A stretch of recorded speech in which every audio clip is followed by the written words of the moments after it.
حضور علیہ الصلوۃ والسلام ہر مسلمان کی قبر میں تشریف لاتے ہیں، تو کیا یہ ثابت ہے؟ دیکھیں، جو حدیث مبارکہ ہے، صحیح حدیثیں ہیں، بہت ساری ہیں، کہ جب بندے کو قبر کے اندر رکھ دیا جاتا ہے تو نبی پاک صلی اللہ علیہ وسلم کے بارے میں بھی سوال کیا جاتا ہے، اور پوچھا یہ جاتا ہے کہ ما کنت تقول فی ھذا الرجل، کہ تم اس ہستی کے بارے میں کیا کہا کرتے تھے۔ تو اب یہ جو ھذا الرجل کے الفاظ ہیں،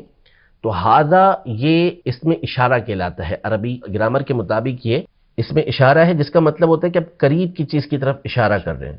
کہ یہ اگر دور ہوگا تو اس کے لیے آپ ذالکا بولیں گے کہ ذالکا وہ،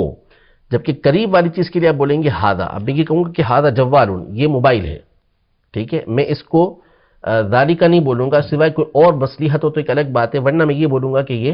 موبائل ہے۔ اسی طرح دور کوئی چیز ہے تو میں اس کو کہوں گا کہ مثال کے طور پہ یہ دروازہ ہے، ذالک بابن، تو میں یوں کہوں گا، یہ ھذا بابن نہیں کہوں گا میں، جب دور دروازہ ہے تو اس کو۔ تو اب یہ جو ھذا الرجل کے الفاظ ہیں نا، اس سے علماء نے استدلال کیا کہ اس کا سیدھا سیدھا مطلب یہ ہوا کہ نبی پاک صلی اللہ تعالیٰ علیہ وآلہ وسلم قریب موجود ہوں گے، اور یہ ابھی کا استدلال نہیں ہے، یہ امام ابن ابی جبرہ رحمۃ اللہ تعالیٰ علیہ جو 6 صدی ہجری کے بزرگ ہیں